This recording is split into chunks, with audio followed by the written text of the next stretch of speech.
Okay, let's talk about abstracting your picture. You've chosen your picture, you've printed it out. It's going to be of a portrait. We want to abstract this. So how are we going to do that? Well, we talked about on the PowerPoint, you can simplify, you can break up, you can do a mirror image, you can make more than one. So I'm going to show you a few ways to do this. So we're going to take, first of all, some tracing paper, so I can see through my tracing paper to my paper. And I want to use a ballpoint pen or a marker. The reason I like to do a ballpoint pen or a marker is because if I do pencil, the pencil smears on the tracing paper.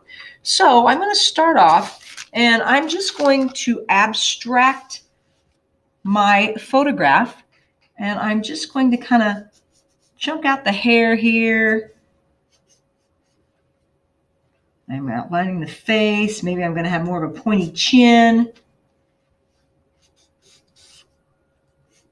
I'm going to put some texture in the hair there.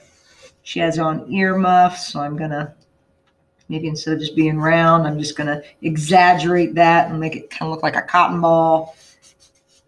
I'm doing the hair in very abstract zigzag lines, putting some texture inside there so I know that it's hair. I'm going to come back to the face. Okay, so let's say I don't want it to be a perfect nose, so I'm going to simplify that and just kind of make that like that. Maybe I'm going to exaggerate the lips a little bit. And then I have my eyebrows here. I'm going to just simplify a shape.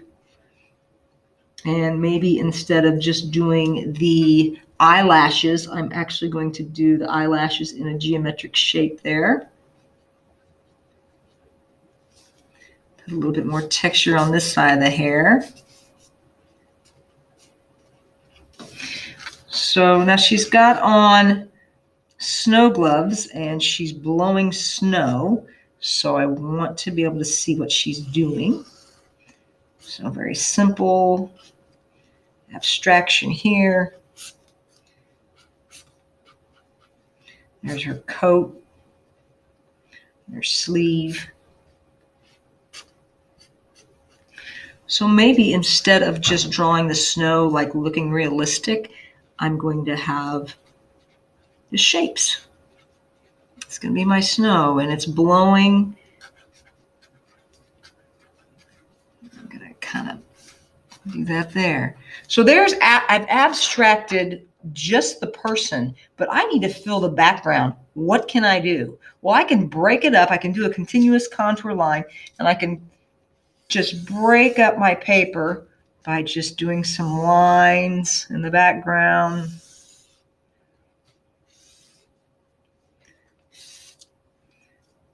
And then when I go to paint this, I could paint this in different colors in the background or different values, and that would make it more interesting.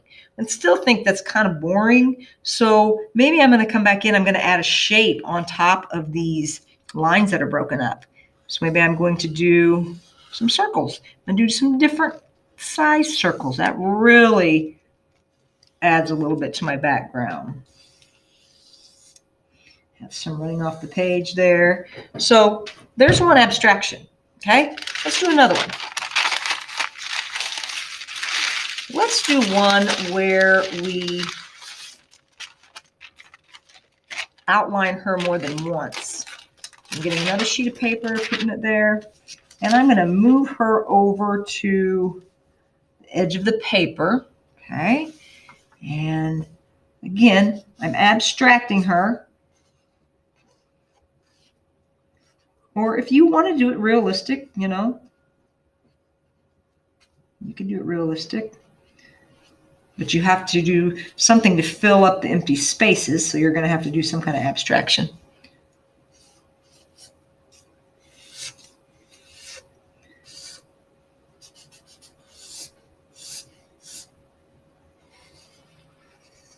Keep that really simple this time. And I really did like the little patterns, the repeated patterns in the hair, so I'm going to go ahead and put those in there. Okay.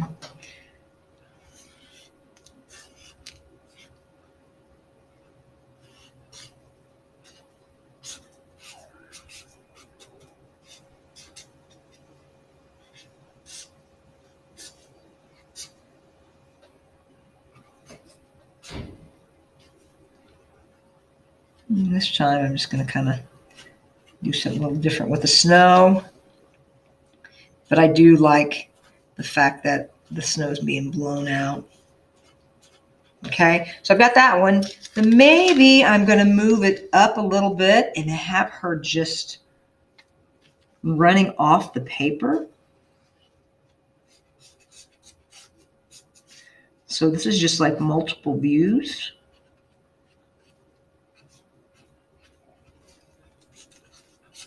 And notice I don't have her whole self on the paper, and that's fine. Just going to do a little bit of overlapping.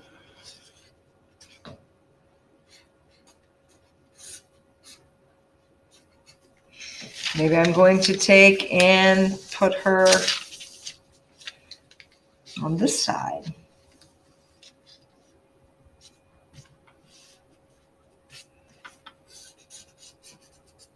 So I have her on here several times, and I'm filling up my paper. That's the main thing. I'm filling up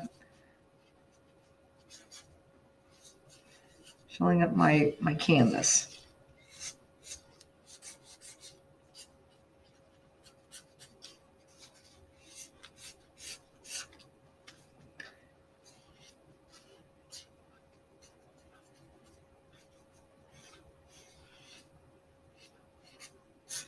Now there is also a video on Schoology that shows you how to abstract. There's another one. I'm not for sure if it works, but you can check that one out.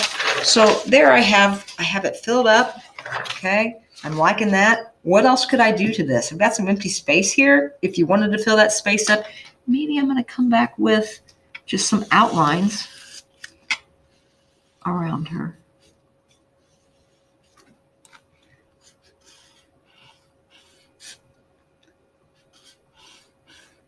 It's a simple way to fill up space. Okay, so there's another abstraction. Now, there's a video and there's a PowerPoint. So instead of just spending more time and showing you how to abstract, I'm going to show you some abstractions that I've already done. So I've showed you two. So let's take, here's another one. I did a mirror image where I actually flip-flopped her and put her upside down and traced her from the back side. So there's a mirror image. And then I put these rings in there to fill up some space. Here's another one, and this is kind of a fun one. What I did is I drew in, and I will actually do this one for you because this one's kind of hard. So I'm going to make it look like it's a shattered effect, like a broken window. So the first thing I'm going to do is I am going to draw in what might look like cracks in a window. Some people think they look like lightning bolts. Okay, and let's have one that comes down like this. Maybe I have one that's over here. All right, so now when I draw her in here, let's say that I have her over here. I'm going to do the same thing. Maybe I'm not abstracting her as much on this one. It's up to you. But when I come to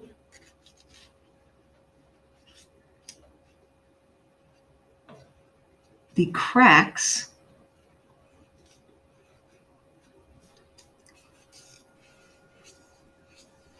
there's several things I can do.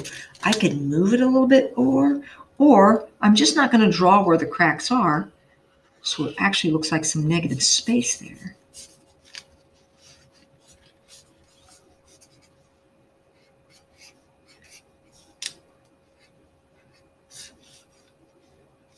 And again, I'm going to flip-flop and turn this upside down so she's actually looking like a mirror on the opposite way.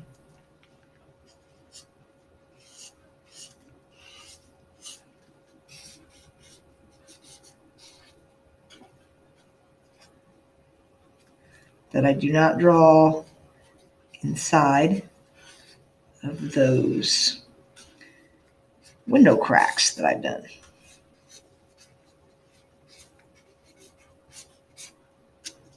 Okay, and you can kind of see what you can do there. I can even do some more. Maybe I just want to have the top of her head, or maybe, you know, just her face over here. It's completely upside down coming off the corner.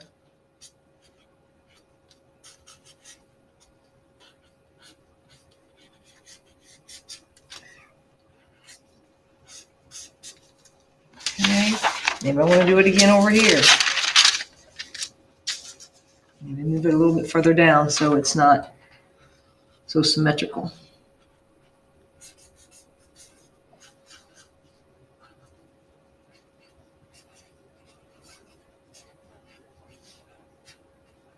So, just so you can see, there are so many different ways to abstract, and you cannot, there's no wrong way to abstract. You just need to fill up your page, you know, try to fill up your background. And also, when you start painting, you can also fill up your background with patterns and marker and colored pencil you could do. So there's other things that you could do to abstract this even further once you start painting. So you need to have at least 3 abstractions. And then once you get to here, what you're going to do is you are going to use your thick tag board. You are going to put it on a window, and you are going to trace it onto the nice thick tag board, and then you're going to be ready to paint. So that is how you're going to abstract.